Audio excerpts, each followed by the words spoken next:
आज मैं लेकर आई हूँ 2 नए तरीके से बने हुए बहुत ही टेस्टी और हेल्दी पोहा की रेसिपी। ये पोहा की रेसिपी आपके वेट लॉस में बहुत मदद करेंगी, तो चलिए हम शुरू करते हैं। पहली रेसिपी है काबुली चना पोहा। वेज पोहा बनाने के लिए मैंने यहाँ पे 3/4 कप पोहा लिया है। इतना पोहा 2 लोग के लिए एनफ होगा। और मीडियम साइज़ का पोहा लीजिएगा, बहुत पतला पोहा नहीं लीजिएगा, वरना जो हमारा पोहा है बहुत ज़्यादा चिपचिपा बनेगा। अब एक बोल के ऊपर इस तरीके से छन्नी रख देंगे और छन्नी के ऊपर पोहा डाल देंगे। अब इस पोहे को हमें पानी से अच्छे से वॉश करना है। अब इस पोहे को हम 1 से 2 बार पानी से अच्छे से वॉश कर लेंगे। पोहे को पानी में भिगोइएगा नहीं, 2-3 बार पानी से अच्छे से वॉश कर लीजिएगा, जिससे जो पोहा है ना अपने आप नरम हो जाते हैं। पोहे को हल्के हाथ से इस तरह से चला लें और उसके बाद फिर से वॉश कर लें। जितना पानी चाहिए होगा पोहे को वो अपने आप सोख लेगा। वॉश करने के बाद पोहे को इसी तरह छलनी पे छोड़ देंगे, जिससे जो पोहा है ना बहुत अच्छे से फूल जाएगा। अगर आपको लगे आपने जो पोहा लिया है बहुत ज़्यादा हार्ड है, नरम नहीं हो रहा है, तो आप उसे 1 मिनट के लिए पानी भिगो दीजिएगा, उसके बाद छलनी पर छान कर रख दीजिएगा। जब तक पोहा फूल रहा है तब तक हम नेक्स्ट स्टेप देख लेते हैं। एक कढ़ाई में 1/4 कप कच्चा मूंगफली डाल देंगे। सो मैं इस मूंगफली को बिना तेल या घी के भून रही हूँ। आप चाहें तो इसमें थोड़ा सा तेल या घी ऐड कर लें। मूंगफली को हमें पूरा पकने तक भूनना है। अगर आप रेसिपी को नाश्ते में बनाना चाहते हैं तो मूंगफली को रात में ही या पहले ही भून कर रख लें, जिससे आपका समय बचेगा।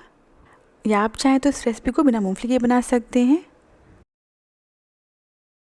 इसी के साथ मूंगफली अच्छे से भुन गया है। अब गैस को बंद कर देंगे और इस मूंगफली को कढ़ाई से निकाल लेंगे। सेम कढ़ाई में 2 से 3 चम्मच ऑयल ले लेंगे। गैस की फ्लेम को मीडियम रखना है। जब ऑयल हल्का गर्म हो जाएगा तब इसमें 1/4 चम्मच जीरा और 1/4 चम्मच राई डाल देंगे।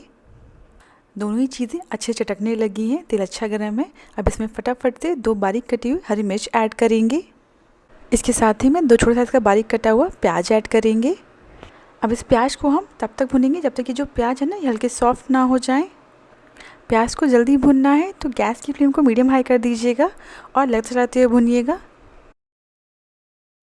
इसी के साथ प्याज अच्छे से भुन गया और प्याज हल्के सॉफ्ट हो गए हैं। अब इसमें एक बारीक कटा हुआ टमाटर ऐड करेंगे। टमाटर को अच्छे से मिक्स कर लेंगे और मिक्स करने के बाद इसे हम 2 से 3 मिनट के लिए पकने देंगे। जो हम रेगुलर पोहा बनाते हैं उसमें हम टमाटर नहीं ऐड करते हैं, पर ये जो पोहा है ना इसमें हम काबुली चने का इस्तेमाल कर रहे हैं, तो टमाटर ज़रूर ऐड करिएगा, बहुत बढ़िया टेस्ट आएगा पोहे में। टमाटर को हमें गलाना नहीं है, बस 2 से 3 मिनट के लिए भुनिएगा, हल्के से सॉफ्ट हो जाएं। टमाटर को 2 से 3 मिनट पकाने के बाद अब इसमें हम मसाले ऐड करेंगे। आधा चम्मच हल्दी, आधा चम्मच कश्मीरी लाल मिर्च पाउडर, इसकी जगह आप रेगुलर लाल मिर्च पाउडर ऐड कर सकते हैं। इन मसालों को फटाफट से प्याज टमाटर के साथ अच्छे से मिक्स कर लेंगे। गैस की फ्लेम को लो कर दीजिएगा ताकि जो मसाले हैं वो जले ना। अब इसमें 3/4 कप उबला हुआ काबुली चना ऐड करेंगे और इसके साथ में ही स्वाद अनुसार नमक ऐड करेंगे। अब सारी चीज़ों को अच्छे से मिक्स कर लेंगे। ध्यान रखिएगा गैस की फ्लेम को लो रखिएगा। आप देख सकते हैं मिक्सचर काफ़ी ज़्यादा ड्राई है। सारी चीज़ें अच्छे से मिक्स हो गई हैं। अब इसमें हम 1/4 कप पानी ऐड करेंगे और सारी चीज़ों को अच्छे से मिक्स कर लेंगे। ध्यान रखिएगा पोहा को हमें ड्राई रखना है, तो बहुत ज़्यादा पानी नहीं ऐड करिएगा और ढकिएगा नहीं, खुला पकाना है इसे। इस तरीके से थोड़ा सा पानी लगा के पकाएंगे ना तो चने में बहुत ही बढ़िया फ्लेवर आ जाएगा। अब इसे हम मीडियम फ्लेम पर 2 से 3 मिनट के लिए पकने देंगे, या फिर इसे तब तक पकाइएगा जब तक ये जो मिक्सचर है थोड़ा ड्राई ना हो जाए। ध्यान रखिएगा ढकना नहीं है। इसी के साथ चने अच्छे से पक गए हैं। आप देख सकते हैं मिक्सचर थोड़ा ड्राई हो गया है। इसने मसाले भी अच्छे से अब्जॉर्ब कर लिए हैं। अब इसमें जो हमने पोहा भिगो कर रखा था ना उसे ऐड कर देंगे। गैस की फ्लेम को लो रखिएगा। पोहे को जेंटली बाकी चीज़ों के साथ अच्छे से मिक्स कर लेंगे। बनाकर देखिएगा, ये पोहा बहुत ही टेस्टी बनता है। आप इसे टिफ़िन में ले जा सकते हैं। आप चाहे तो इस पोहे में चने की मात्रा को बढ़ा भी सकते हैं। चने की वजह से यह पोहा हाई प्रोटीन पोहा हो जाता है। आपका पेट अच्छे से भर जाएगा। सारी चीज़ों को अच्छे से मिक्स करने के बाद अब इसे हम 1 मिनट के लिए ढककर लो फ्लेम पर पकने देंगे। 1 मिनट बाद ढक्कन हटा देंगे। अब इसमें बारीक कटे हुए धनिया की पत्ती ऐड करेंगे और आधे नींबू का रस ऐड करेंगे। अब इन सारी चीज़ों को पोहे के साथ अच्छे से मिक्स कर लेंगे। सारी चीज़ें अच्छे से मिक्स करने के बाद अब इसे हम 2 मिनट के लिए ढककर लो फ्लेम पर पकने देंगे। 2 मिनट हो गए हैं, ढक्कन हटा देंगे। अब गैस को बंद कर देंगे और इसी के साथ हमारा हाई प्रोटीन चना पोहा बिल्कुल रेडी है। रेगुलर पोहा तो आप हर बार बनाते हैं, एक बार इस तरीके से हेल्दी और टेस्टी पोहा बनाकर देखिए, आपको बहुत पसंद आएगा। इसे बनाना भी बहुत आसान है और इसमें मसाले भी कुछ खास नहीं है। लास्ट में मैं इसके ऊपर थोड़ी सी मूंगफली रख रही हूँ, आप लाइक करें तो रखिए वरना स्किप कर सकते हैं। मूंगफली से हल्का क्रंची फ्लेवर मिल जाता है इस पोहे को। नेक्स्ट रेसिपी है mix veg poha. Next gas पर मीडियम फ्लेम पर एक कढ़ाई रख देंगे और इसमें आधा चम्मच तेल ऐड करेंगे।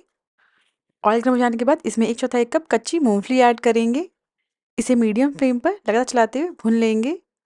इसे तब तक भूनिएगा जब तक यह पूरी तरीके से पक ना जाए। अगर आपके पास ऑलरेडी भुनी हुई मूंगफली है तो आप उसका इस्तेमाल कर लें, तो आपका मूंगफली भुनने का समय बच जाएगा। और इसी के साथ जो मूंगफली है अच्छे से भुन गई है। अब इस मूंगफली को हम एक प्लेट पर निकाल लेंगे। आप चाहें तो मूंगफली को बिना ऑयल के भी डायरेक्टली कढ़ाई में भून सकते हैं। सेम कढ़ाई में 3 से 4 चम्मच ऑयल डाल देंगे। गैस की फ्लेम को अभी मीडियम रखिएगा। ऑयल गर्म हो जाने के बाद इसमें आधा चम्मच राई ऐड करेंगे, 10 से 12 कड़ी पत्ता और 2 बारीक कटी हुई हरी मिर्च ऐड करेंगे। इन्हें हम कुछ सेकंड के लिए भून लेंगे। अगर आपको ज़्यादा तीखा पसंद है तो आप हरी मिर्च की मात्रा को बढ़ा सकते हैं। अब इसमें एक कटा हुआ प्याज ऐड करेंगे। प्याज को हम 2 से 3 मिनट के लिए अच्छे से भून लेंगे। जो प्याज है ना हल्के से सॉफ्ट हो जाए, ब्राउन नहीं करिएगा। प्याज को मैंने 3 मिनट के लिए भून लिया है और जो प्याज है हल्के सॉफ्ट हो गए हैं। अब इसमें हम बाकी सब्जियां ऐड करेंगे। 1/4 कप गाजर, 1/4 कप ब्रोकली, इसकी जगह फूल गोभी ले सकते हैं, और 1/4 कप बीन्स ऐड करेंगे। अगर आपके पास फ्रेश मटर है तो उसे भी इसी समय ही इसमें ऐड कर दें। सब्जियां पूरी तरह से ऑप्शनल, आप जो भी सब्जियां लाइक करें आप वो सब्जियां ऐड करें। आप चाहें तो सब्जियों को और बारीक कट करके ऐड करें। इन सब्जियों को हम 1 मिनट के लिए अच्छे से भून लेंगे। पोहा तो आप हर बार बनाते होंगे, एक बार इस तरीके से सब्जियों वाला पोहा बनाकर देखिए, बहुत ही टेस्टी बनता है। वेट लॉस कर रहे हैं तो इसी तरह से पोहा बनाएं। पोहे की मात्रा कम ली है जिससे कार्ब्स कम हो गया और इसमें खूब सारी सब्जियां ऐड की हैं जिसकी वजह से ये और हेल्दी भी हो जाता है। अब गैस की फ्लेम को लो कर दीजिएगा और सब्जियां जल्दी पक जाएं, इसलिए इसमें हम स्वाद अनुसार नमक ऐड करेंगे। ध्यान रखिएगा, पोहा ऐड करने के बाद नमक नहीं ऐड करना है, हमें पहले ही नमक ऐड कर लेना है। कभी कभी क्या होता है जब हम पोहे के ऊपर से नमक ऐड करते हैं, जो नमक है वो अच्छे से मिक्स नहीं होता है। नमक को सब्जियों के साथ अच्छे से मिक्स कर लेंगे और इसे हम ढक कर 2 से 3 मिनट के लिए पकने देंगे, या तब तक पकाएंगे जब तक ये जो सब्जियां हल्की सॉफ्ट ना हो जाएं। इसी के साथ जो सब्जियां हल्की सॉफ्ट हो गई हैं, अगर आपको क्रंची सब्जियां पसंद है तो आप सब्जियों को बहुत ज़्यादा कुक ना करें, हल्का क्रंची रखें। ध्यान रखिएगा ढककर पकाते समय जो सब्जियां वो तले से जले ना। अब इसमें 1/4 कप हरा मटर ऐड करेंगे। मैंने यहाँ पे फ्रोज़न मटर लिया है। इसे सब्जियों के साथ अच्छे से मिक्स कर लेंगे और बस 1 मिनट के लिए इसे हम भून लेंगे। अब इसमें हम 1/4 कप टमाटर ऐड करेंगे और इसे भी अच्छे से भून लेंगे। टमाटर को बहुत ज़्यादा सॉफ्ट नहीं करिएगा, हल्का सा हार्ड ही रखिएगा, बहुत अच्छे लगते हैं खाने में। अब इसमें आधा चम्मच हल्दी ऐड करेंगे। इसके अलावा इसमें हम और कोई मसाला नहीं ऐड करेंगे। पोहे को जितना सिंपल रखेंगे खाने में उतना ही अच्छा लगता है। बहुत ज़्यादा मसाला ऐड करने से क्या होता है, इसमें मसाले का टेस्ट बहुत ज़्यादा आता है। बस नमक हल्दी ऐड करके बनाइए, पोहा बहुत ही अच्छा लगता है। हल्दी भी अच्छे से मिक्स हो गई है सब्जियों के साथ। अब इस पोहे को हम कढ़ाई में डाल देंगे। अब इस पोहे को सब्जियों के साथ अच्छे से मिक्स कर लेंगे। ये पोहा बहुत ही टेस्टी बनता है। आप चाहें तो पहली बार में इसे थोड़ी सब्जियों के साथ बनाएं। अगर आप इसे बच्चों के लिए बना रहे हैं तो सब्जियों को और बारीक कट कर दें। इसी के साथ जो पोहा है सब्जियों के साथ अच्छे से मिक्स हो गया। अब इसे हम लो फ्लेम पर ढककर 2 मिनट के लिए पकने देंगे। ढक देने से क्या होगा, जो सारे फ्लेवर्स हैं पोहे में अच्छे से समा जाएंगे। 2 मिनट बाद ढक्कन हटा देंगे और पोहे को एक बार अच्छे से चला लेंगे। सारी चीज़ें पोहे के साथ अच्छे से मिक्स हो गई हैं और पोहा बहुत ही बढ़िया खिला खिला बना है। लास्ट में इसमें आधे नींबू का रस ऐड करेंगे। इससे पोहे में बहुत ही बढ़िया टेस्ट आ जाता है। और साथ में ही बारीक कटी धनिया पत्ती ऐड करेंगे और गैस को बंद कर देंगे और इन सारी चीज़ों को अच्छे से मिक्स कर लेंगे। सारी चीज़ें अच्छे से मिक्स करने के बाद इसे हम बंद गैस पर 1 मिनट के लिए ढक देंगे।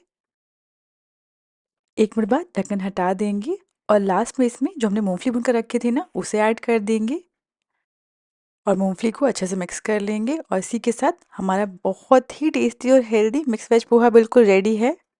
एक बार बनाकर देखें, ये पोहा बहुत ही टेस्टी बनता है प्लस हेल्दी भी है। अगर आपको पोहे की रेसिपीज़ पसंद आई हो तो प्लीज़ मेरे चैनल को सब्सक्राइब करना ना भूलें।